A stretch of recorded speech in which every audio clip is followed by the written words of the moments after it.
करिए।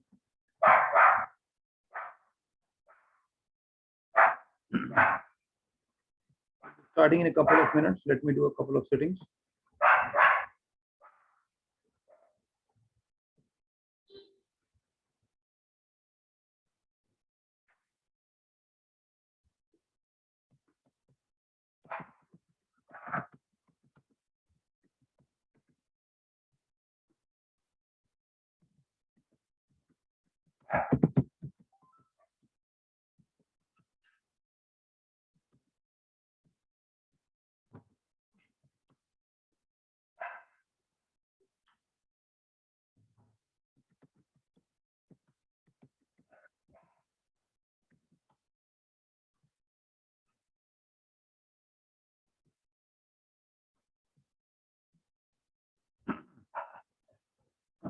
So in the last class, we were on with the FAQs, and I suppose, as far as I can remember, we have covered 27 questions, if I have not mistaken. Am I right? Yes, sir. ठीक है, so 27 questions, and उसमें कुछ बच्चे तो absent भी थे, like हर्षित absent था, और ये बच्ची भी absent थी. Actually, I have completed all the questions as to see. I'll come to that. I'll come to all those things. So now you are free to first of all ask the questions. If you have any trouble related to that, तो आप लोग मुझसे पूछ सकते हैं. Ask me. क्या कहना चाह रहे हो? What is that which you want to say? Harshit, you are saying something. Yes, sir. बोलो. Sir, actually, sir, I have completed all the questions as Tosi helped me in solving all the queries and all. That is fine. Devanshi, any question?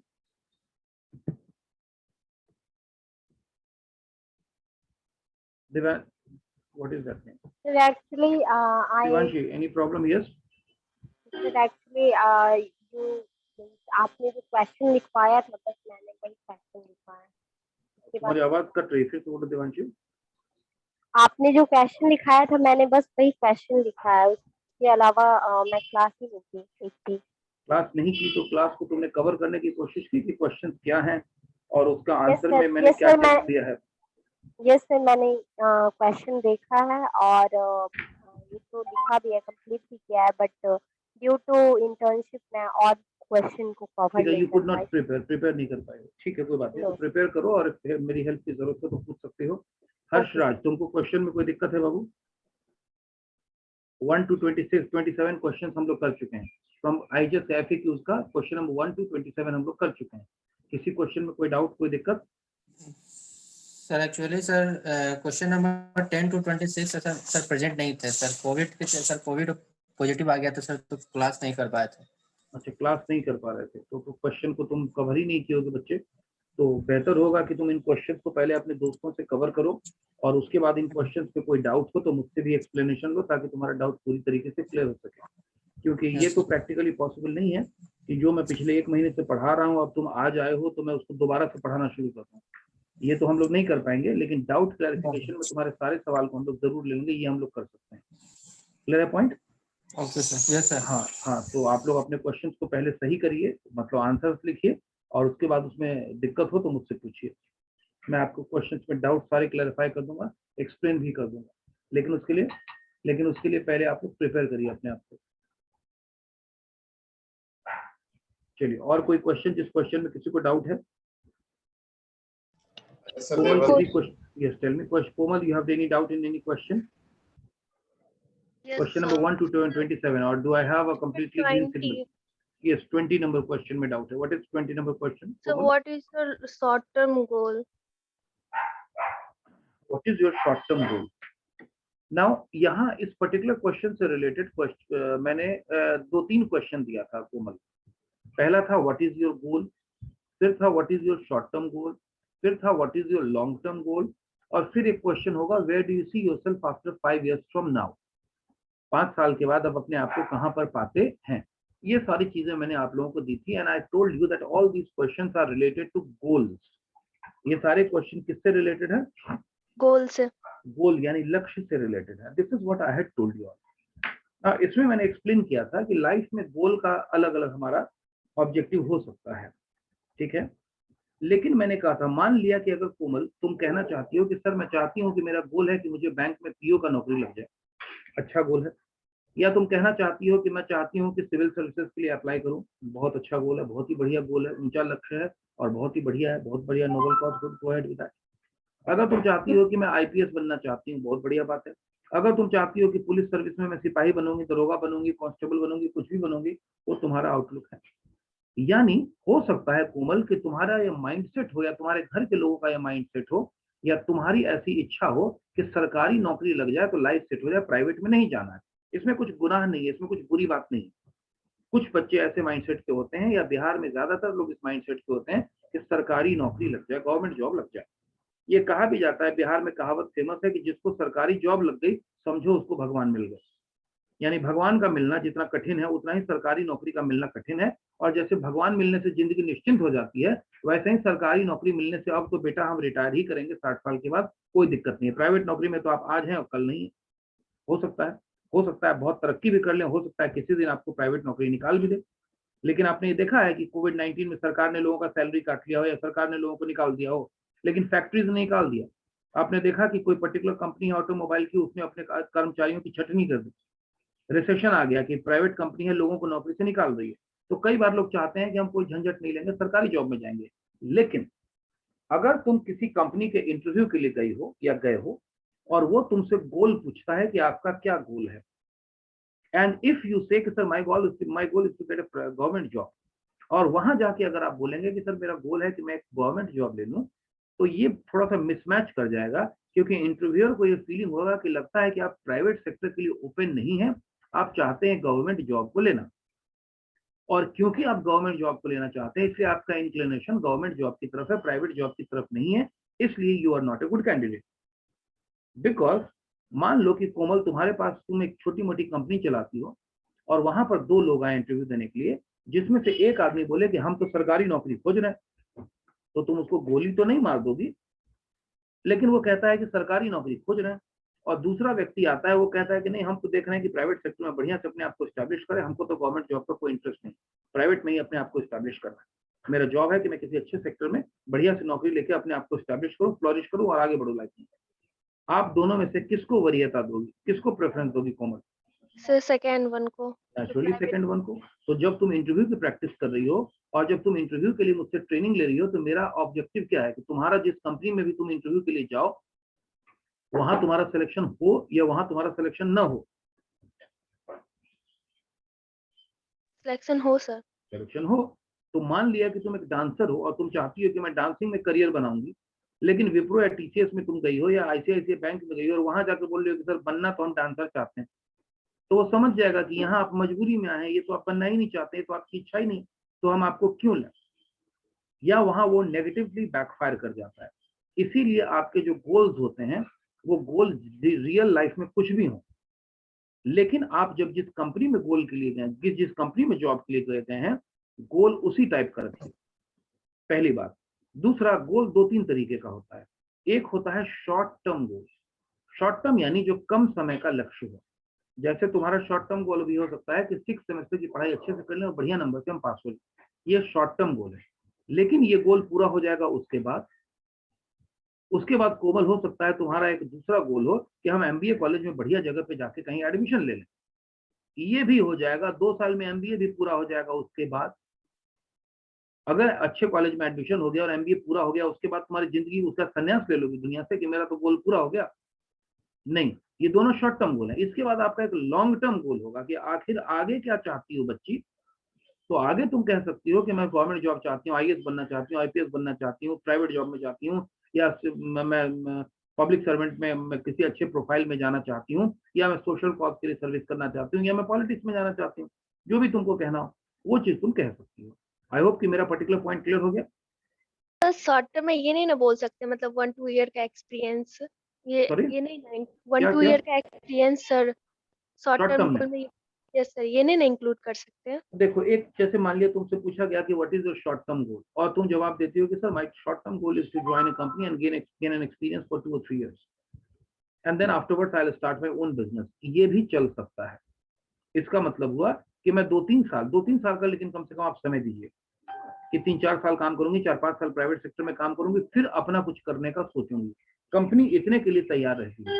कि 4-5 साल तो तुम private sector में काम करोगे ना, तो कोई दिक्कत नहीं है, 4-5 साल में तुमसे बहुत कुछ फायदा लिया जा सकता है। कंपनी इसके लिए तैयार होती है कि बाद में मैं अपने गांव चली जाऊंगी, वहां जाके स्कूल खोल लूंगी, या बाद में मैं कुछ सोशल सर्विस में करूंगी, या 5-6 साल मैं प्राइवेट नौकरी करूंगा, एक्सपीरियंस लूंगा, उसके बाद अपना कुछ करूंगा। इस तरह का प्रोफाइल आप बोल सकते हैं कि 5 साल के बाद सोचेंगे क्या करना है, अपना कुछ करेंगे या कंपनी में ही कुछ करेंगे, जो होगा 5 साल के बाद देखेंगे। 5 साल तो हमको एक्सपीरियंस लेना है, यानी आप अपने आप को अगले 3-4-5 साल के लिए इसी प्राइवेट इंडस्ट्री के लिए प्रिपेयर्ड बताइए कि अगले 3-4-5 साल मुझे इसी इंडस्ट्री में रहना है। इतना समय भी कंपनी के लिए अच्छा होता है, ये बोला जा सकता है कोमल। Okay sir. ठीक, अगला कोई क्वेश्चन? मैं डाउट क्लैरिफिकेशन कर रहा हूँ 1 to 27 तक, जिसका कोई डाउट है क्वेश्चन नंबर 26 क्या है Shivani? Sir, what is the salary which you expect? मैंने बोला था इसके बारे में कि it all depends, what is the salary which you expect, it all depends upon the job profile and the organisation where you are going to work और where you are expecting to work. For example, मैंने example दिया था कि शिवानी तुम्हारा इसका कोई fix answer नहीं हो सकता। फॉर एग्जाम्पल, अगर तुम कहती हो कि I expect salary between 15 to 20,000, मान लिया कि तुमने परमानेंट बना लिया है कि 15 से 20,000 सैलरी मेरे को चाहिए, ठीक है। अब तुम किसी ऐसी कंपनी में गई जहां सैलरी का रेंज 10 से 12,000 ही है, अब तुमको वहां नौकरी मिलेगी कि नहीं मिलेगी? तुम अपने मोहल्ले में किसी कोचिंग सेंटर में चली गई हो कि पार्ट टाइम हम यहाँ जॉब करेंगे, काउंसलर बनेंगे, है क्या? अब वो इतना पैसा देते ही नहीं है कि आपको 20,000 रुपए में काउंसलर रखें, वो टीचर को ही देते हैं 15,000, तो आपको कहाँ से दे देंगे 20,000? और तुमको नौकरी चाहिए बगल में, क्योंकि तुम सोचती हो बगल का कोचिंग है, यहाँ काउंसलर बन जाते हैं, पैदल आना है, पैदल जाना है, 4 बजे कोचिंग बंद हो जाता है और यहाँ बैठ के कितना भी कमा लो। तो वहां जाकर जो तुम बोलोगी कि मुझे तो 20,000 सैलरी चाहिए, तो आपको कोई 20,000 सैलरी वहां नहीं देगा। अब तुमने सोच लिया कि मैं तो 10 से 12,000 सैलरी बोल देती हूँ, ठीक है। और मान लिया आईसीआईसीआई बैंक आ गई जो लोगों को 20,000 ऑफर कर रही है, अब वहां पे भी जाकर तुम बेवकूफों की तरह कहती हो कि मैं तो 10 से 12,000 सैलरी खोज रही हूँ, तो आईसीआईसीआई कहेगी कि इस कंपनी की लड़की को अकले नहीं है, हम तो 20,000 ऑफर कर रहे हैं और ये करिए 10 से 12,000, है मैं क्लियर? तो वहां भी गड़बड़ हो जाएगा। तो क्या करना चाहिए तो शिवानी की कंपनी का प्रोफाइल देखना चाहिए। अगर कंपनी का प्रोफाइल 20,000 18,000 के आसपास है तो बोलिए मैं 18 से 20,000 के आसपास सोच रही हूँ, I expect salary between 18 to 20,000 या I expect salary between 15 to 20,000, उसके रेंज में रहिए। और अगर कोई और बड़ी कंपनी आ गई जो 25,000 से 30,000 दे रही है तो तुरंत अपना रेंज बढ़ा लीजिए कि expect salary somewhere around 25 to 30,000, क्योंकि कंपनी आपको अच्छा ऑफर दे रही है। मान लिया कि आज तुम हीरोइन बनोगी तो सैलरी पे काम करोगी, वहां तो एक सीरियल में काम करने का 50,000, 1 लाख रुपया, 2 लाख रुपया, 5 लाख रुपया लोग चार्ज करते हैं, वहां सैलरी पे काम करोगी? नहीं ना करोगी, वहां तो तुरंत तुमको मोड चेंज करना पड़ेगा कि अरे भाई मुझे सीरियल में काम मिला है तो हर सीरियल हर एपिसोड का इतना रुपया लूंगी, हर घंटे का इतना चार्ज करूंगी, वहां तुम्हारा ऑब्जेक्टिव बदल जाएगा। एक एग्जाम्पल बता रहा हूँ, मान लिया कि तुम मोहल्ले के किसी छोटे मोटे स्कूल में चली जाती हो कि मेरा अभी ग्रेजुएशन कंप्लीट हो गया है और पापा बोले हैं कि 8 महीना तक अपना शहर छोड़ करके नहीं जाना है, तो 8 महीना हम घर पे क्यों बैठे, 8 महीना कोई स्कूल में पढ़ा लेते हैं। तुम्हारे घर के अगल बगल कोई स्कूल होगा, वहां तुम टीचर बनने के लिए चले गए कि इंग्लिश पढ़ा लेंगे, ज्योग्राफी पढ़ा लेंगे, साइंस पढ़ा लेंगे, कुछ भी पढ़ा लेंगे, 8th तक तो पढ़ा ही लेंगे।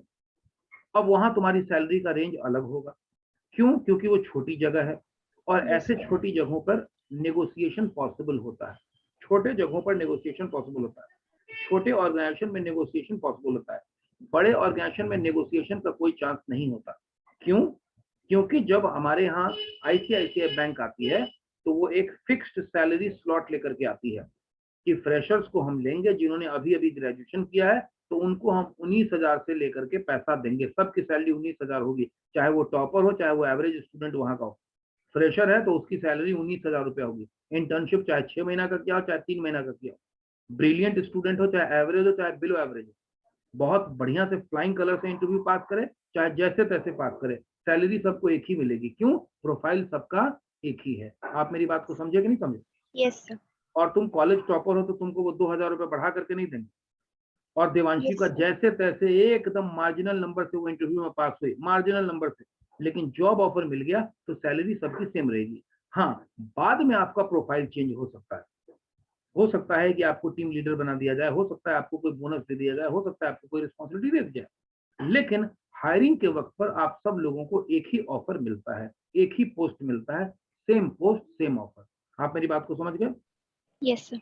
लेकिन मान लिया कि तुम टेलीकॉलर के पद पर गए, मान लिया, और एक और कोई बच्चा है बाहरी जो टेलीकॉलर के पद के लिए अप्लाई किया, लेकिन उस बाहरी बच्चे के पास एक्सपीरियंस है 3 साल का, पोस्ट सेम है, लेकिन उस बच्चे की सैलरी अलग हो सकती है। क्यों? क्योंकि वो बच्चा फ्रेशर की कैटेगरी में नहीं आता है, वो बच्चा एक्सपीरियंस कैंडिडेट की कैटेगरी में आता है, तो उसकी सैलरी चेंज हो सकती है। आप मेरी बात को समझ गए? Yes, sir. एक और बात, लगे लगे सैलरी से रिलेटेड करना है। कई बार कंपनी की पॉलिसी होती है कि आप पिछले कंपनी का सैलरी स्लिप दिखाएंगे तो हम उससे बढ़ा के देंगे, वो कंपनी की पॉलिसी होती है। अब मान लिया कि तुमको तो कंपनी ने 18,000 में टेलीकॉलर के रूप में हायर कर लिया, लेकिन कोई दूसरा बच्चा गया जो किसी दूसरी कंपनी में 3 साल काम किया हुआ है और उसकी सैलरी वहां 22,000 रुपए थी। अब हो सकता है कि ये कंपनी उसको हायर करे 25,000 पर। क्यों? तुम्हें तो 18,000 पे हायर किया, लेकिन एक तो वो एक्सपीरियंस है, दूसरा उसको 22,000 रुपए सैलरी मिल रही थी, तीसरा कंपनी की पॉलिसी है कि अगर हम नए लोगों को हायर करेंगे जो दूसरी जगह से आते हैं तो 10% हाइक देंगे। तो भाई 22,000 था तो 2,200 रुपए उन्होंने और बढ़ा दिया, कुल मिला के आपका लगभग 25,000 के आसपास पैकेज हो गया। ठीक है, लेकिन वो आदमी एक्सपीरियंस है इसलिए उसको मिला। आपके साथ नेगोशिएशन की संभावना कम होगी। नेगोशिएशन की संभावना कहाँ होगी? जैसे सिमज कॉलेज में काउंसलर्स काम करती हैं, यहाँ नेगोशिएशन संभव है। ठीक है ना? कई बार हम कहते हैं काउंसलर्स को कि आपको 9 बजे आना पड़ेगा, वो कहती है नहीं सर हम 10 बजे आ पाएंगे, घर परिवार देखना पड़ता है। तो हम कहते हैं तो सैलरी कम हो जाएगी। अच्छा 10 बजे आइएगा तो हम आपको 7 बजे छुट्टी करेंगे, 1 घंटा देर से आओ 1 घंटा देर से जाओ। ये छोटा संस्थान है, यहाँ ये संभव है। लेकिन किसी बैंक में तुम जाके कहोगे एसबीआई में कि हम 1 घंटा देर से आएंगे 1 घंटा देर से चले जाएंगे, तो नहीं होगा। बैंक तो अपने समय से खुलेगा और अपने समय से काम करेगा। आप मेरी बात समझ गए? Yes, sir. इसी तरीके से एक बैंक था आईसीआईसीआई बैंक, उसकी पॉलिसी थी 8 to 8। वो बैंक खुला था 8 to 8 के लिए बीच में। अब आजकल क्या पॉलिसी चल रही है मुझे नहीं मालूम। 8 to 8 का मतलब था कि वो बैंक सुबह 8 बजे खुलता था और रात 8 बजे तक खुला रहता था, और वो इस पर्पज से बनाया गया था बैंक कि जो आदमी ऑफिस जाने वाला हो वो भी अपने बैंकिंग के काम को निपटा सके। अब मान लिया कि मुझे कॉलेज आना पड़ता है 9 बजे और बैंक मेरा खुलता है 10 बजे और शाम 5 बजे तक खुला रहता है, तो मुझे तो ऑफिस से छुट्टी लेकर के ही बैंक जाना पड़ेगा ना। ये सुनो। Yes, sir. लेकिन आईसीआईसीआई बैंक ने उस वक्त खोला था 8 to 8 बैंकिंग करके कि मैं 8 बजे भी घर से निकलूंगा तो मैं चला जाऊंगा बैंक और जाके अपना काम कर लूंगा। मैं शाम में 6 बजे भी ऑफिस से निकलूंगा तो बैंक चला जाऊंगा और अपना काम कर लूंगा। आप मेरी बात समझे या नहीं समझे? Yes, sir. तो अगर किसी को आईसीआईसीआई बैंक में हायरिंग कराई गई होगी उस वक्त, तो उस वक्त तो 8 to 8 ही कराई गई होगी ना। या कुछ लोगों को सुबह 8 बजे से हायरिंग कराई गई होगी 6 बजे तक, और कुछ लोगों को 10 बजे से हायरिंग कराई गई होगी कि आपको तो रात 8 बजे तक रहना है। तो कंपनी वहां पॉलिसी में थोड़ा बहुत चेंजेस कर सकती है, but it all depends upon the organization and the company. I hope that gives the answer of your question. Yes, sir. ठीक, कोई डाउट हो तो पूछ सकते हो शिवानी। No, sir. Clear. चलिए अगला कोई क्वेश्चन, मतलब 26 क्वेश्चन में और किसी डाउट क्वेश्चन पे कोई एक्सप्लेनेशन डाउट कोई कटेंगे? अमित कैमरा ऑन करो बच्चे। सर एक्चुअली आवाज बहुत कटने लगता है, इसी कारण बंद कर दिया है। एक बार ऑन करो जरा मैं देखूं। Yes sir. तुम्हारा तो कैमरा ब्लैक है बाबू, अभी तो कुछ आ ही नहीं रहा है। नेटवर्क थोड़ा सा ज्यादा सर, आवाज अच्छा। भी कटने लगता है आपका। आवाज कटने लगा, ठीक है म्यूट कर दो, म्यूट कैमरा ऑफ कर देता हूँ। ठीक, चलिए अब बोलिए और किसी क्वेश्चन पे डाउट किसी को? Yes no? Yes, sir. I have a doubt. So, what is in long-term goal and after 5 years में हम क्या difference कह सकते हैं? Both are almost same Shubhangi. 5 साल के बाद का जो गोल होता है वो लॉन्ग टर्म गोल की ही कैटेगरी में आता है। 5 साल बोले, 8 साल बोले, 10 साल बोले, ये सब लॉन्ग टर्म गोल ही है। आज मैं बैठ करके 30 साल बाद की प्लानिंग नहीं करूंगा unless I am taking a policy. अगर मैं पॉलिसी ले रहा हूं तो प्लानिंग अलग है कि भाई मैं आपको हर महीने 4,000 रुपए दे रहा हूँ, 5,000 रुपए दे रहा हूँ, अंत में आप मुझे 2 करोड़ रुपए दीजिएगा। वो पॉलिसी अलग होती है। वो पॉलिसी लेते वक्त प्लान करते हैं कि रिटायरमेंट के वक्त पे आपको कितना पैसा मिलेगा। लेकिन नॉर्मल लाइफ में 5 साल का मतलब लॉन्ग टर्म प्लानिंग ही है। 5 साल का मतलब समझो ना शुभांगी, तुम अगर इंटर आज पास की हो तो 5 साल का मतलब होता है कि 3 साल ग्रेजुएशन, 2 साल मास्टर्स, उसके बाद क्या करोगे, यानी वो लॉन्ग टर्म प्लानिंग ही है। जैसे अभी मैं तुम लोगों से पूछूं कि क्या करोगे बच्चा, तो तुम लोग कहोगे सर आगे पढ़ाई करेंगे। अरे बेटा पढ़ाई कर लोगे, पढ़ाई के बाद क्या करोगे? सर नौकरी करेंगे, हाँ तो नौकरी करना तुम्हारी लॉन्ग टर्म प्लानिंग हो गई। नहीं सर बिजनेस करेंगे, पापा का बिजनेस है वही बिजनेस संभालेंगे, हाँ तो ये तुम्हारी लॉन्ग टर्म प्लानिंग की कैटेगरी में आ गई। तो लॉन्ग टर्म प्लानिंग यही होती है। एक और लॉन्ग टर्म प्लानिंग होती है, वो होती है बुढ़ापे की प्लानिंग। बुढ़ापा यानी 60 साल का हो जाऊंगा तो मैं क्या करूंगा, मैं तो गांव में जाके बस जाऊंगा, वहां खूब किताब लेके जाऊंगा, खूब किताब पढ़ूंगा, यही मेरी लॉन्ग टर्म प्लानिंग है। रिटायरमेंट प्लान यही है, पैसा कमा ही लूंगा, पैसा की कोई दिक्कत रहेगी नहीं, खाली बैठ के किताब पढ़ना है, दुनियादारी से कोई मतलब नहीं। खूब किताब पढ़ूंगा, मछली मारूंगा, नदी किनारे बैठा रहूंगा, मेरे को तो जिंदगी जीना है गाँव का। ऐसा कई एक लोग हैं, आपने सुना है ना, हीरो और हीरोइन लोग अपने फार्म हाउस रखते हैं। फार्म हाउस का मतलब ही होता है खेती की जगह।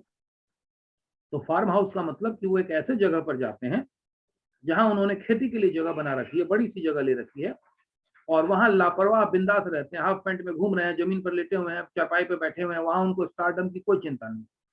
दाढ़ी बढ़ी भी है तो उनको कोई चिंता नहीं, मेकअप नहीं भी किया तो घूम रहे हैं, कोई चिंता नहीं। वहां वो रिलैक्स होकर के घूमते हैं।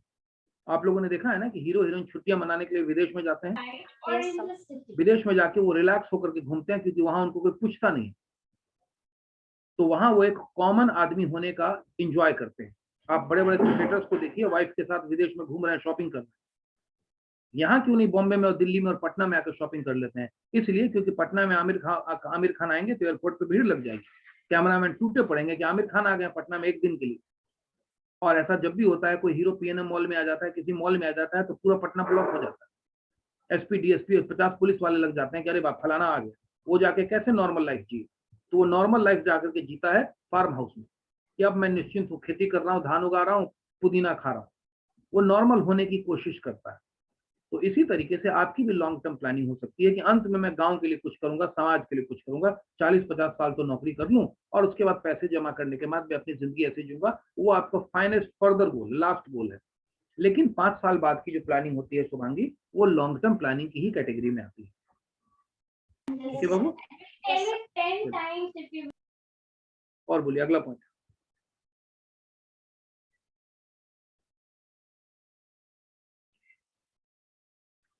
कोई डाउट? No sir. चलिए, तो अब हम लोग अगला क्वेश्चन को, नया क्वेश्चन को पिकअप करते हैं। आज मैं चाह रहा था कि आपका मॉक इंटरव्यूज कराऊं, एक सेकंड बाबू, आज मैं चाह रहा था आपका मॉक इंटरव्यूज कराऊं, लेकिन मैं देख रहा हूं कि मॉक इंटरव्यूज के लिए बहुत सारे नए लोग नहीं हैं, और जो नए लोग आए हैं वो लोग वेल प्रिपेयर्ड नहीं है। तो मैं आपको 1-2 दिन का प्रिपरेशन का टाइम दे रहा हूँ। हर्षित, देवांशी वगैरह लोग, और अमित कुमार वगैरह जो स्टूडेंट्स हैं, और सूरज वगैरह, ताकि अगली क्लास में मैं आप लोगों का इंटरव्यू करवाऊंगा, मॉक इंटरव्यूज, क्योंकि हमको हर बच्चे को मौका देना है मॉक इंटरव्यूज के लिए। I hope I am clear with my point. Actually, I was prepared for today. नहीं, that is fine, but we will be giving the chance. आज हम क्वेश्चन ले लेते हैं, कोई दिक्कत नहीं है, अगली क्लास में कवर कर लेंगे। Yes, what is the question? कोई बीच में कुछ बोल रहा था, कोई सर क्वेश्चन? टेक्निकल एक्सपर्टीज में क्या क्या मतलब आंसर देंगे? टेक्निकल एक्सपर्टीज का मतलब होता है तकनीकी ज्ञान। What kind of technical expertise do you have? Technical का मतलब, एक तो तुम्हारा टेक्निकल ज्ञान हो गया कि कंप्यूटर लिटरेट हो तुम, कंप्यूटर लिटरेसी है तुम्हारे में। दूसरा टेक्निकल ज्ञान हो गया कि हो सकता है टैली वैली में भी तुम काम किए हो, अकाउंटिंग पैकेज वगैरह पे काम किए हो, ईआरपी पे काम किए हो। तीसरा हो सकता है कि तुम में कुछ और भी टेक्निकल ज्ञान अलग से किया होगा। जैसे देवांशी जो बच्ची है, ये यूट्यूब पे एक चैनल बनाती है और कुछ कुछ पोस्ट करते रहती है यूट्यूब पे बना के, क्या है मार्केटिंग और क्या है नहीं है, कैसे क्या करें नहीं करें, जहां तहां से जो भी चीज बना के कुछ करती रहती है। इसके लिए हो सकता है कि इस बच्ची ने कोई वीडियो एडिटिंग का ट्रेनिंग खुद से ले लिया हो, या भाई के साथ मिलकर करती हो कि मैं रिकॉर्ड करूंगी तुम एडिट कर देना, या हो सकता है कि कोई सर्टिफिकेशन कोर्स इसने किया हो। ठीक है, वीडियो एडिटिंग खुद से भी करके आप सीख सकते हैं कि करते करते सीख गए, मोटा मोटी काम कर लेते हैं, या हो सकता है कि कोई वीडियो एडिटिंग का कोर्स किया हो। तो ये सारे टेक्निकल एक्सपर्टीज आपके पास हैं। हो सकता है कि जब हम कॉलेज में क्लास करा रहे थे तो हमने स्टॉक मार्केटिंग पे कोई वर्कशॉप कराया,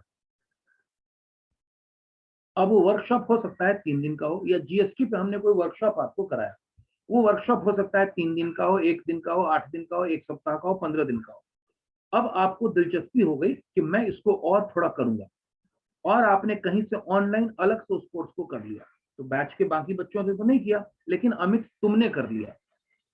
तो ये सारी तुम्हारी टेक्निकल एक्सपर्टीज है। इसके साथ साथ तुमने अकाउंटिंग भी सीखा है, तुमको नीतीश सर ने अकाउंटिंग भी सिखाया, खाता बहिला डेबिट क्रेडिट में लाना भी सिखाया है।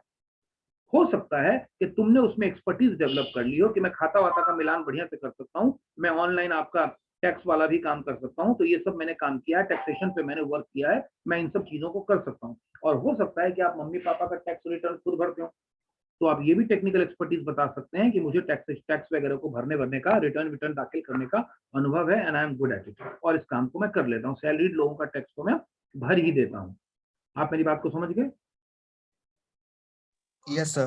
टेक्निकल एक्सपर्टीज का मतलब हुआ technical know how. Technical know how का मतलब हुआ कि मैं ये काम एक्चुअली कर सकता हूं। कर सकता हूं का मतलब कि बीजी और मैं करके बता दूंगा, ये टेक्निकल एक्सपर्टीज होती है। कोई कंफ्यूजन? No sir. ठीक है, do you have any other doubt? No, sir. चलिए, so let's pick up the next thing. तो अगले क्वेश्चन को लेते हैं and we have question number 28 I suppose, if I have not mistaken, I don't know, Yes, sir. I may be right. 28 ही है ना? चलिए, 28 है, ठीक है। 26 27 हम कवर कर चुके थे, 28 question. What is 28 question? What do you know about the company? What do you know about us या what do you know about company? ठीक है, अब यहाँ पर आपको मैं कहता हूं कि कंपनी के प्रोफाइल को थोड़ा चेक करिए। ठीक है, अब मान लिया कि तुमने इंटरव्यू हैंडलिंग स्किल्स की सारी क्लासेस की है और मैंने सारे क्वेश्चंस बता दिए कि क्या सैलरी एक्सपेक्ट करते हैं, क्यों तुमको हायर करें, लॉन्ग टर्म गोल क्या है, शॉर्ट टर्म गोल क्या है, और आईसीआईसीआई कंपनी इंटरव्यू के लिए भी आई है। ऑलराइट, फोन बैंकिंग ऑफिसर के लिए जो आती है प्रोफाइल के लिए, वो आई है और वो आपसे पूछती है कि आप आईसीआईसीआई बैंक के बारे में क्या जानते हैं, और आप कहते हैं कि हम कुछ नहीं जानते हैं, हम तो खाली आईएचएस का क्वेश्चन याद करके आए।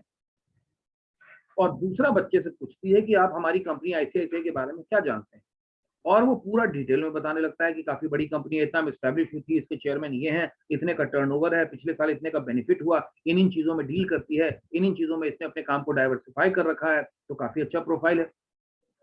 तो कम से कम कंपनी समझेगी कि भाई इसमें हमारी कंपनी के बारे में वर्क किया है। इस बात को आप समझे या नहीं समझे? Yes, sir. ठीक है, इसको मैं छोटे तौर पे समझाता हूँ। ठीक है, छोटे तौर पे इसको आप ऐसे समझ लीजिए कि मान लिया कि कोई बच्ची हमारे पास हमारे कॉलेज में ज्वाइन करने के लिए है। हमारा भी कॉलेज है, यहाँ टीचर्स भी काम करते हैं, नॉन टीचिंग स्टाफ भी हैं, काउंसलिंग डिपार्टमेंट भी है, मार्केटिंग डिपार्टमेंट में भी लोग हैं, एडवर्टीजमेंट में भी है, फाइनेंस डिपार्टमेंट भी है, अकाउंट डिपार्टमेंट में भी है, सब डिपार्टमेंट में हमारे कॉलेज में लोग हैं ना, केवल टीचर ही तो नहीं है। Yes, sir. और मान लिया कि कोमल जो बाबू है या शुभांगी जो बाबू है, ये हमारे कॉलेज में आई है कि सर सिमज में सुने वैकेंसी है, और हम कहते हैं कि हाँ वैकेंसी तो है, क्या जानते हैं आप सिमज के बारे में? और बच्ची कहती है कि हम कुछ नहीं जानते हैं सर, हम तो सुने हैं कि वैकेंसी है और हम काउंसलिंग कर सकते हैं, और लड़की में पोटेंशियलिटी होगी तो हम रख भी लेंगे, इसमें डाउट नहीं। लेकिन दूसरे से मैं पूछता हूं कि आप सिमज के बारे में क्या जानते हैं, और वो बताना शुरू कर देती है कि सर काफी 10 साल से काम कर रहा है, कॉलेज है, अलग अलग तरह के कॉलेज है, यहाँ की पढ़ाई बहुत अच्छी होती है, बच्चे टॉपर होते हैं, इन्हीं फील्ड में यहाँ पे काम होता है, इस डिवीजन की पढ़ाई होती है, मैनेजमेंट आईटी कॉमर्स का यहाँ पे पढ़ाई चलता है, इन कॉलेज से एफिलिएशन है और बड़े अच्छे स्तर का कॉलेज है, देश में इसका मतलब राज्य में इसमें सर्वोच्च कॉलेज की कैटेगरी में आता है, इसकी रैंकिंग बहुत अच्छी है, बहुत सारे लोग बिहार से, पूरे बिहार से इसको ज्वाइन करने के लिए आते हैं, इसकी रैंकिंग काफी अच्छी है, पढ़ाई में अच्छा काम कर रहा है, सर इनोवेटिव टीचिंग पेडागोजी है।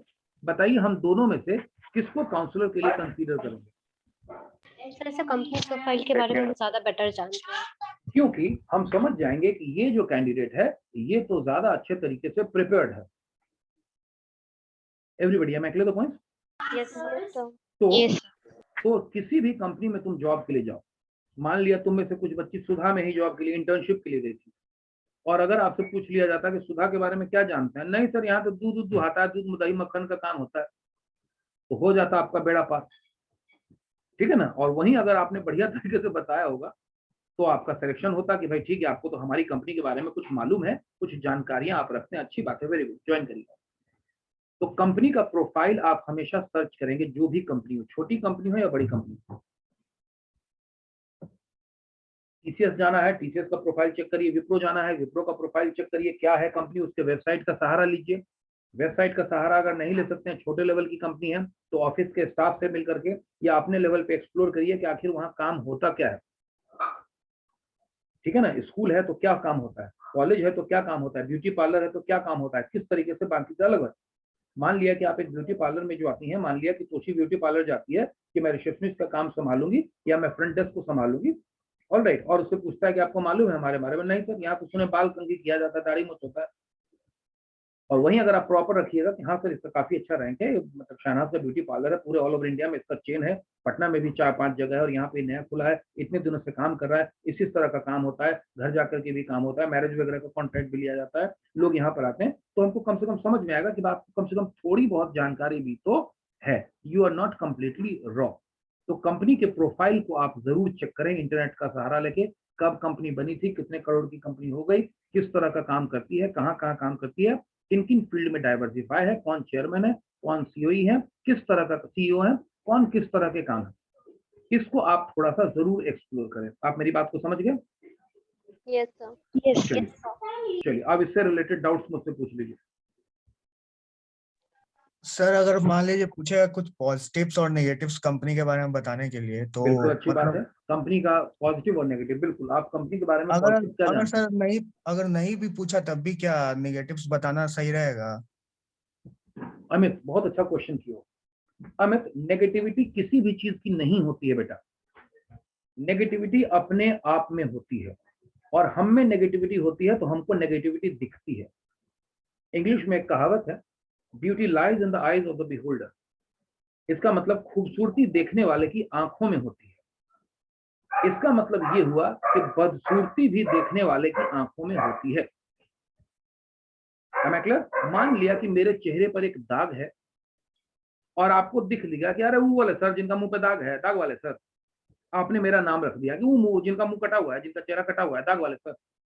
इसका मतलब ये हुआ कि आप मुझे ऐसे भी याद कर सकते थे कि अरे वो सर जो पढ़ाते हैं, अरे वो सर जो बगैर बुक को टच किए पढ़ाते हैं, वो सर जिनसे जब सवाल पूछो तब जवाब दे देते हैं, वो सर जो कभी पन्ना को पलट करके नहीं सवाल का जवाब देखते हैं, वो सर जिनका बहुत कमांड है, वो सर जो चीजों को बहुत सिंपल एग्जाम्पल से पढ़ा देते हैं। लेकिन ये सारी खूबियां आपको नहीं दिखी। आपको क्या खूबी दिखी? कि जिनका मुंह कटा हुआ है, चेहरे पे एक दाग है। ये देखने वाले की नजर पर डिपेंड करता है। Am I clear the point or not? एक बहुत बड़े कलाकार हैं जिनका नाम है गुलाम अली। नाम सुना है आपने? गुलाम अली? No sir. अच्छा, बहुत बड़े कलाकार हैं, पाकिस्तान के सिंगर हैं। आपने नाम नहीं सुना है तो कम से कम ये गाना जरूर सुना होगा, चुपके चुपके रात दिन आंसू बहाना याद है, निकाह फिल्म का। हमको अब तक आशिकी का वो जमाना याद है। ये भी नहीं सुने? अच्छा कोई बात नहीं, अच्छा कोई बात नहीं। कुल मिला के जो मैं आपको मैसेज देना चाहता हूँ वो जगजीत सिंह का नाम सुने हैं ना? जगजीत सिंह, जगजीत सिंह का नाम सुने हैं ना? यस सर, जगजीत जैसे जगजीत सिंह हिंदुस्तान के सबसे बड़े गजल गायक थे, वेलवेट वॉइस थे, तो जगजीत सिंह के साथ के पाकिस्तान के सबसे बड़े गायक थे गुलाम अली, गजल गायक, ठीक है। और इन दोनों से भी बड़े थे पाकिस्तान के मेहंदी हसन साहब, ठीक है। अब आपने इनको सुना नहीं है तो आप इनको जानते नहीं है, तो मैं थोड़ा सा आप लोग को ये भी एक्सपेक्ट करूंगा कि थोड़ा कल्चर में अपना इंटरेस्ट डेवलप करें। मैं फिल्मों को नहीं देखता, ना फिल्में मुझे पसंद है, लेकिन फिर भी मैं जानता हूं कि अमिताभ बच्चन कौन है और सोनू सूद क्या है। आप अपना थोड़ा जनरल नॉलेज अवेयरनेस बढ़ाइए। मुझे मालूम है पंडित रविशंकर कौन है और हरिप्रसाद चौरसिया कौन है। आप लोग थोड़ा अपना ये सब टेस्ट को डेवलप करिए, नॉलेज के लिए ही बढ़ाइए। आपने देखा होगा कि बैंकिंग में जो बच्चे तैयारी करते हैं ना, वो इसको भी याद करते हैं कि विंबलडन इस बार कौन जीता और इस बार का अदनान शाह कप किसको गया। आप समझ रहे हैं? तो थोड़ा जनरल नॉलेज का लेवल आप लोग बढ़ाइए। आपका जनरल नॉलेज का लेवल मेरे को अच्छा नहीं लगा। थोड़ा वैरायटी आपकी होनी चाहिए। लता मंगेशकर कौन है, मोहम्मद रफी कौन है, आपको इनके बारे में पता नहीं है। तो ये मैं इसलिए बोल रहा हूँ कि गुलाम अली बहुत बड़े गायक है, वो कोई छोटे मोटे गायक नहीं है, बहुत बड़े गायक है। मेहंदी हसन बहुत बड़े गायक हैं। अनूप जलोटा के बारे में अगर इंडिया में कोई भजन सुनने वाला बोले कि हम नहीं जानते हैं, तो इसका मतलब कि उसकी जानकारी शून्य है कल्चर के बारे में। आप मेरी बात समझ रहे हैं ना?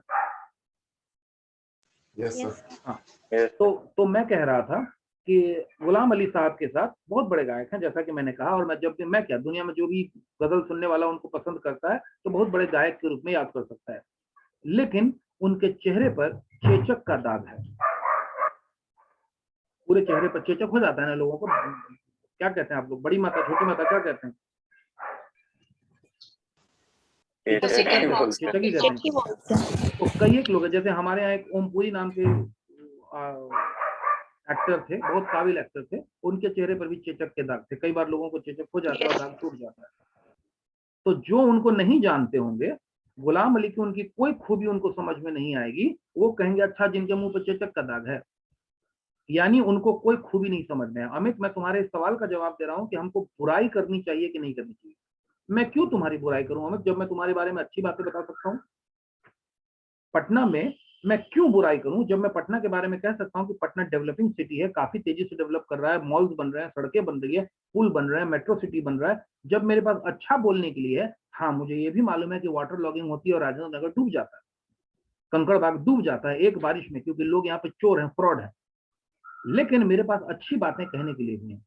और अगर मुझे नेगेटिव कहना है कि पटना में इस बातों को, तो मैं उसको पॉजिटिव तरीके से कहूंगा कि म्युनिसिपैलिटी कॉर्पोरेशन को यहाँ अच्छा से काम करने की जरूरत है ताकि ये समस्या न हो। अगर वाटर लॉगिंग की समस्या न हो, अगर ड्रेनेज सिस्टम को अच्छा बना दिया जाए तो पटना तो स्वर्ग हो जाएगा। अगर ट्रैफिक की समस्या को सुधार दी जाए, आज से 4 साल पहले तक ट्रैफिक की बहुत बड़ी समस्या होती थी, मेरे बेली रोड में बहुत बड़ी समस्या होती थी, लेकिन बीच में पुल वुल बन गया, अब ट्रैफिक की समस्या सॉल्व हो गई। यानी प्रॉब्लम तो थी, लेकिन प्रॉब्लम को क्या कर दिया गया, सॉल्व कर दिया गया। आपके इसी गांधी सेतु पुल को देखिए, हिलता था कि कब टूट जाएगा ठिकाना नहीं। अब उसके बगल में उसको तोड़ के एक नया प्रॉब्लम सॉल्व कर दिया गया कि लीजिए इस लेन से जाइए, बगल में पीपा पुल बना दिया गया और इधर दीघा सोनपुर बना दिया गया कि ट्रैफिक लोड घट गया, अब लोग यहीं से निकल जाते हैं। तो प्रॉब्लम सब जगह होती है, उसके बारे में अच्छी बातें बतानी चाहिए। अब मान लिया कि अमित आप किसी कंपनी में जा रहे हैं और वहां जाकर के बोलोगे कि यहाँ बहुत हड़ताल उड़ताल होता है, यहाँ का कर्मचारी का कंपनी के मैनेजमेंट से बनता नहीं, आए दिन हड़ताल होते रहते हैं, तो ये कोई बहुत अच्छी बात नहीं होगी। कंपनियां होती है, मैनेजमेंट समूह होते हैं, हड़ताल भी होती है, मारपीट भी होती है, लोगों को नौकरी से निकाला भी जाता है। इस बात को ध्यान रखो अमित कि जिस ऑफिस को तुम ज्वाइन करने जा रहे हो, उस ऑफिस को उस दिन कोई आदमी हो सकता है छोड़ रहा हो अपनी मर्जी से कि नहीं करूंगा इस ऑफिस में काम। अरे बच्चे, कोई छोड़ा, कोई पद खाली हुआ तभी ना तुमको उस पद के लिए वैकेंसी मिली। यस सुनो, यस सर।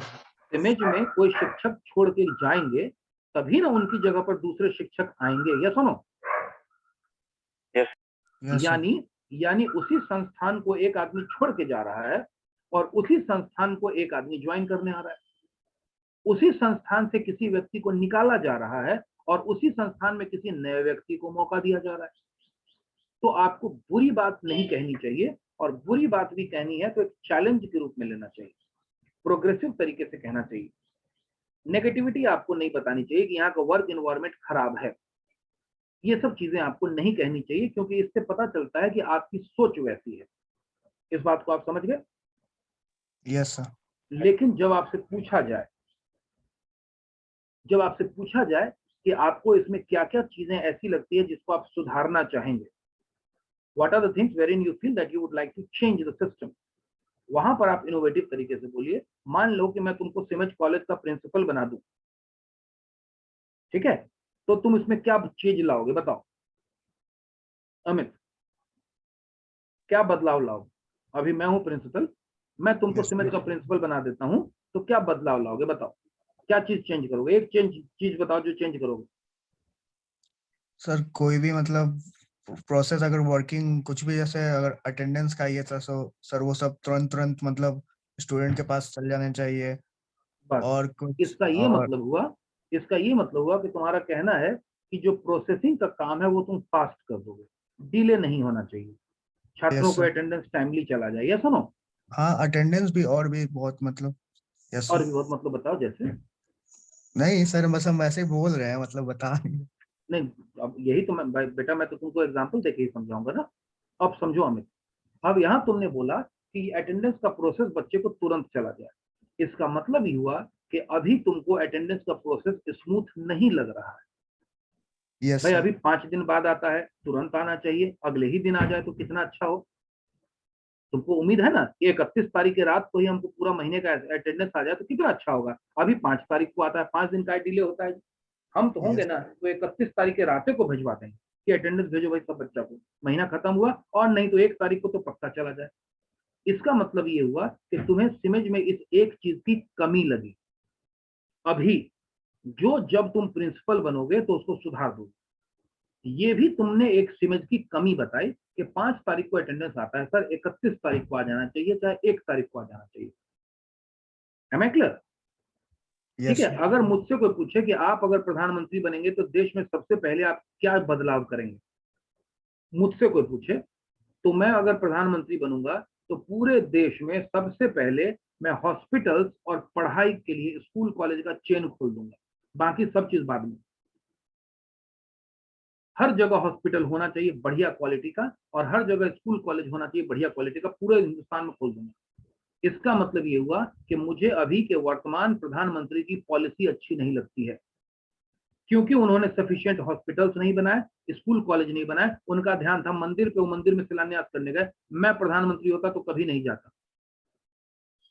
क्यों नहीं जाता? क्योंकि मैं पूरे देश का प्रधानमंत्री हूँ, और अगर मैं मंदिर के शिलान्यास के लिए जाऊंगा तो मस्जिद के शिलान्यास के लिए भी जाऊंगा, गुरुद्वारे के शिलान्यास के लिए भी जाऊंगा, और चर्च के शिलान्यास के लिए भी जाऊंगा। ठीक वैसे ही जैसे सिमज कॉलेज में अगर हम दिवाली मनाते हैं, होली मनाते हैं, तो हम ईद बकरीद के लिए भी रोजा का कार्यक्रम आयोजित करवाते हैं, एक्समस भी हम मनवाते हैं। क्यों?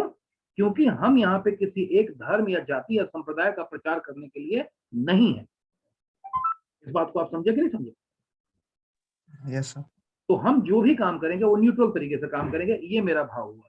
तो अमित, कहने का मतलब ये है कि आप नेगेटिविटी के बारे में, मान लिया आपसे पूछा जाए कि आप अपने दोस्त की बुराइयों के बारे में बताइए, तो दोस्त है तो कुछ ना कुछ तो बुराई होगी, लेकिन ये कहने के बजाय कि दोस्त में ये बुराइयां हैं, तुम कहो कि जैसे कि सर थोड़ा वो समय ज्यादा बर्बाद करता है, कमेंट्री वगैरह ज्यादा देखता है, और थोड़ा फालतू का घुमा घूमी भी ज्यादा करता है, इस पर मेरा दोस्त कंट्रोल कर ले तो हीरा हो जाएगा।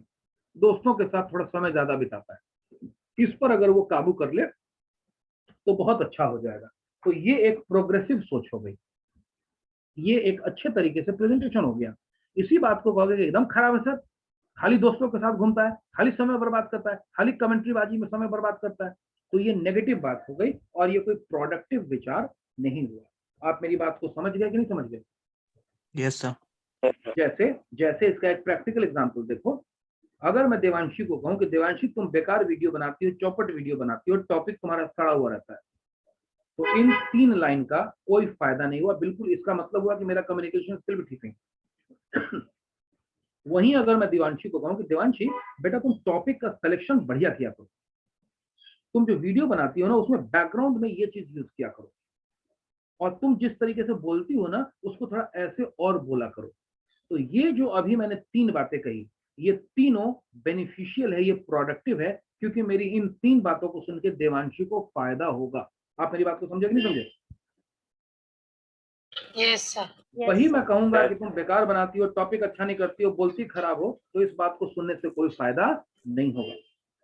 तो मैं ये कहूं कि आपका घर एक उजड़ा चमन है, ये बोलने के बजाय मुझे ये कहना चाहिए कि अरे भाई आप तो इस घर में केवल व्हाइट वॉशिंग करा दीजिए, घर आपका चक चक हो जाएगा।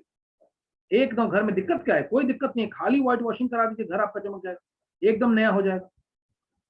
और उसके जगह मैं ये बोल दूं कि आपका घर तो खंडर है जी, आदमी रहता है कि भूत प्रेत रहता है, कैसे रहते हैं आप लोग?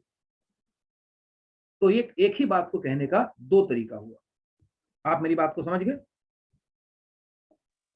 Yes sir. अमित को बोल रहा हूँ, अमित। Yes sir. ठीक है, आई होप कि आपको आपके सवाल का जवाब मिल गया होगा। Yes sir. बढ़िया। अब इस पर्टिकुलर क्वेश्चन तक आपका कोई और भी कोई डाउट है, कोई क्वेरी है, कुछ पूछना चाह रहे हैं? यस और no? No, sir. No sir. चलिए, तो आज हम लोग इस क्लास को यहाँ पे कंक्लूड कर रहे हैं।